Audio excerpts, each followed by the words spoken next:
Ici, c'est un peu la ZAC du Pré-Gaucher, laquelle est un peu l'extrémité de tout quartier Malakoff, qui lui borde la Loire.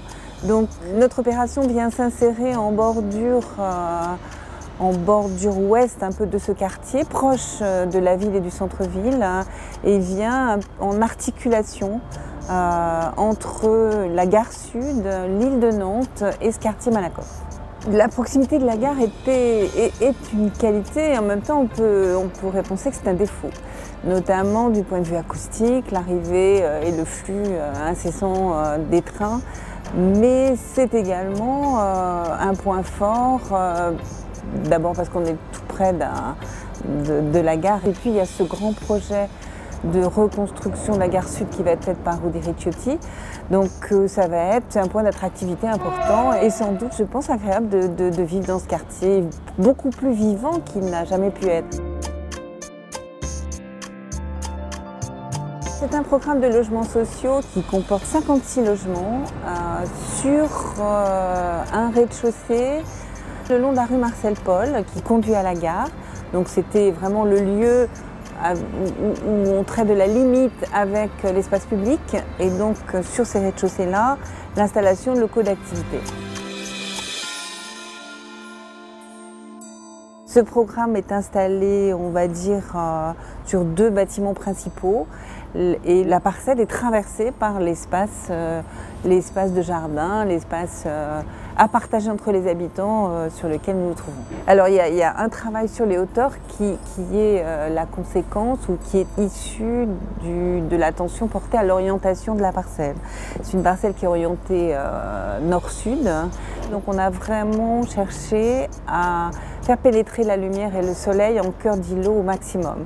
D'où cette discontinuité des hauteurs en fait, des bâtiments. On est dans le cadre de logements sociaux, les budgets sont très serrés. Les façades sont donc relativement sobres. On est avec un isolant par l'extérieur et un enduit sur cet isolant qui est un type sto très classique. Le socle a été traité avec 2 types de matériaux différents.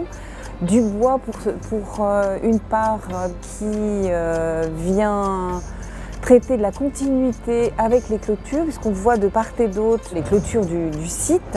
De l'autre côté, on a fait une espèce d'interprétation de cette clôture en bois avec un bardage en métal, mais qui a des petites facettes qui reprennent la verticalité des tasseaux de bois. Alors pourquoi ce changement de matériaux ?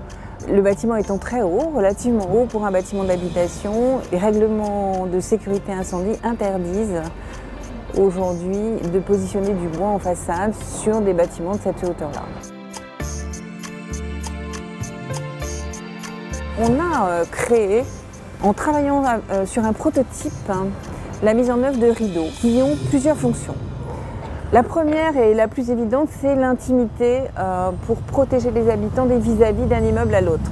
Et puis la deuxième fonction, c'est la protection par rapport au soleil, notamment pour les façades sud qui sont en face de moi. Et enfin, chacun va pouvoir s'installer sur son balcon un peu à sa manière, puisque on sent qu'on a une frontière entre le chez-soi et son intimité et puis l'extérieur.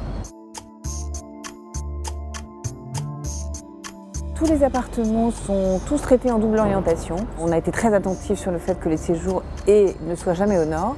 Et sinon, donc, toutes les typologies sont là, depuis le T2 jusqu'au T4, T5, avec des appartements en duplex sur le rez-de-chaussée, le premier étage du bâtiment qui est en face de moi et qui possède ces appartements-là, des petits jardins privatifs sur l'arrière. Et les appartements qui sont situés sur les hauteurs ont des grandes terrasses ou des grands balcons. Toutes les extensions sur l'extérieur ont été vraiment largement dimensionnées.